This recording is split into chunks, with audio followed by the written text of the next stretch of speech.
इति श्री सत्यनारायण कथा चौथा अध्याय। सुज्जी बोले, वैश्य ने मंगलाचर्य करके यात्रा आरंभ की और अपने नगर को चला। उनके थोड़ी दूर निकलने पर दंडी वेशधारी सत्यनारायण ने उनसे पूछा, हे साधु, तेरी नाव में क्या है? अभिमानी वाणिक हंसता हुआ बोला, हे दंडी, आप क्यों पूछते हो? क्या धन लेने की इच्छा है? मेरी नाव में तो बेल और पत्ते भरे हैं। वैश्य का कठोर वचन सुनकर भगवान ने कहा, तुम्हारा वचन सत्य हो। दंडी ऐसा कहकर वहां से दूर चले गए और कुछ दूर जाकर समुद्र के किनारे बैठ गए। दंडी के जाने पर वैश्य ने नित्य क्रिया करने के बाद नाव को ऊंची उठी देखकर अचंभा किया और नाव में बेल पत्ते आदि देखकर मूर्छित हो जमीन पर गिर पड़ा। फिर मूर्छा खुलने पर अत्यंत शोक प्रकट करने लगा।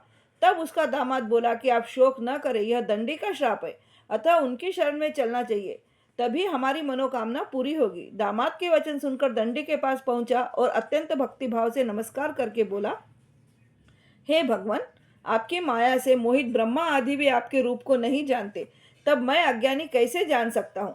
आप प्रसन्न होइए, मैं सामर्थ्य के अनुसार आपकी पूजा करूंगा, मेरी रक्षा करो और पहले के समान नौका में धन भर दो। उसके भक्ति युक्त वचन सुनकर भगवान प्रसन्न हुए, उसकी इच्छा अनुसार वर देकर अंतर्ध्यान हो गए। तब उन्होंने नाव पर आकर देखा कि नाव धन से परिपूर्ण है। फिर वह भगवान सत्यनारायण का पूजन कर साथियों सहित अपने नगर को चला। अब अपने नगर के निकट पहुंचा तब दूत को घर भेजा। दूत ने साधु के घर जा उसकी स्त्री को नमस्कार कर कहा कि साधु अपने दामाद सहित इस नगर के समीप आ गए। ऐसा वचन सुन साधु की स्त्री ने बड़े हर्ष के साथ सत्यदेव का पूजन कर पुत्री से कहा, मैं अपने पति के दर्शन को जाती हूँ, तू कार्य पूर्ण कर शीघ्र।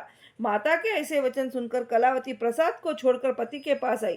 प्रसाद की अवज्ञा के कारण सत्यदेव ने रुष्ट हो उसके पति को नाव सहित पानी में डुबो दिया।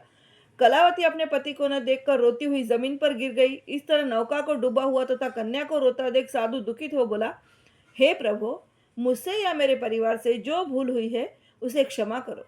उसके दीन वचन सुनकर सत्यदेव प्रसन्न हो गए और आकाशवाणी हुई, हे साधु, तेरी कन्या मेरे प्रसाद को छोड़कर आई है, इसीलिए इसका पति अदृश्य हुआ है। यदि वह घर जाकर प्रसाद खाकर लौटे तो इसे पति अवश्य मिलेगा। ऐसी आकाशवाणी सुनकर कलावती ने घर पहुंचकर प्रसाद खाया, फिर आकर पति के दर्शन किए। तत्पश्चात साधु ने बंधु बांधवों सहित सत्यदेव का विधि पूर्वक पूजन किया। उसी दिन से वह पूर्णिमा को सत्यनारायण का पूजन करने लगा।